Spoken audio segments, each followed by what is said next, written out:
My name is Brandon Perron. I'm a private investigator. My investigative team is like an elite military unit. Working as a team, we take on the cases that law enforcement can't solve. All of the cases that we take on are real. We've got 2 new cases. Case file, Hicks. This one's a murder charge. This is Mikey Hicks. He's 16 years old. This boy is facing life in prison for a crime that he says he did not commit. His trial starts in less than 8 weeks. And his parents are asking for our help.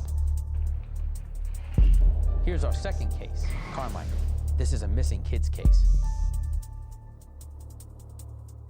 Our client is Tim Carmichael.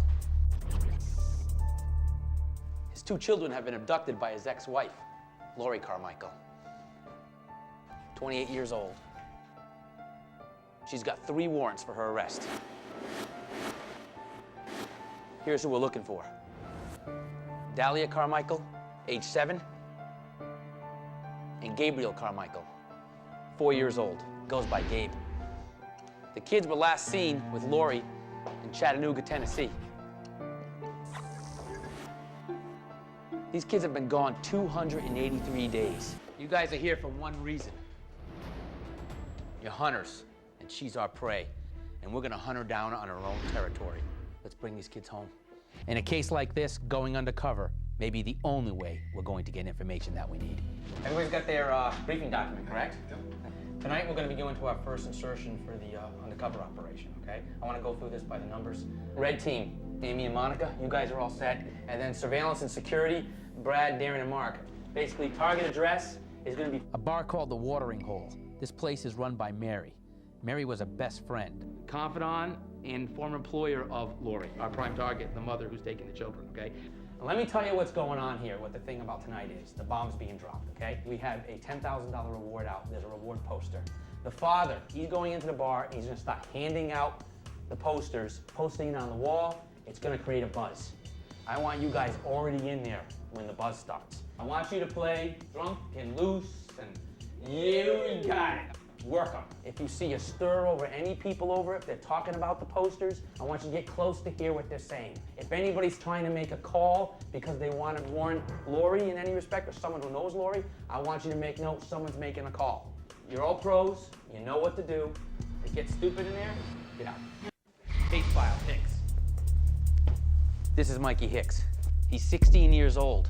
This boy is facing life in prison for a crime that he says he did not commit. And his parents are asking for our help. Here's what we know so far.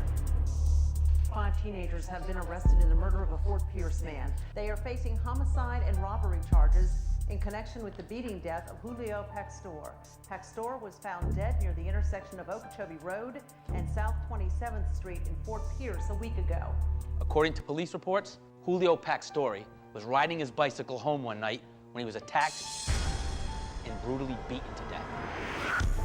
This is a recording of the 911 call. 911, police fire rescue. Oh, yes, it's a Mexican man lying on the sidewalk. He's bleeding half to death. Is he breathing? He's breathing. The blood is pumping out of his shit. He has blood. Okay, well, they're on their way. I want you to stay on the phone with me. The fucking man is dead. Based on that 911 call, we know that this murder was committed before 9:37 p.m. 5 people were arrested for the crime, including Mikey Hicks. All 4 of these guys confessed to the police. The police interrogated Mikey and they tried every trick in the book, but Mikey stuck to his story. He says he was babysitting his nephew Tyler that whole night and he had nothing to do with it. Right now, that's Mikey's alibi. He says he was babysitting. Here's our biggest problem. All of these guys know Mikey from the neighborhood. All 4 of these guys say that Mikey was with them at the time of the murder. It doesn't look good for Mikey. I'm gonna go meet with his parents. Start reviewing the police reports to see if there's anything we can use, something that can lead to the truth. The chances of clearing a person who has been charged with first-degree murder in the United States is almost, you got a better chance of winning the lottery having never bought a ticket. Mikey Hicks is in big trouble. The state would not have filed first-degree murder charges unless they believed the evidence was there. After 20 years as a private investigator, you learn to follow your gut. And something is telling me that this 16-year-old kid is not guilty. Whether or not we can prove it is an entirely different question.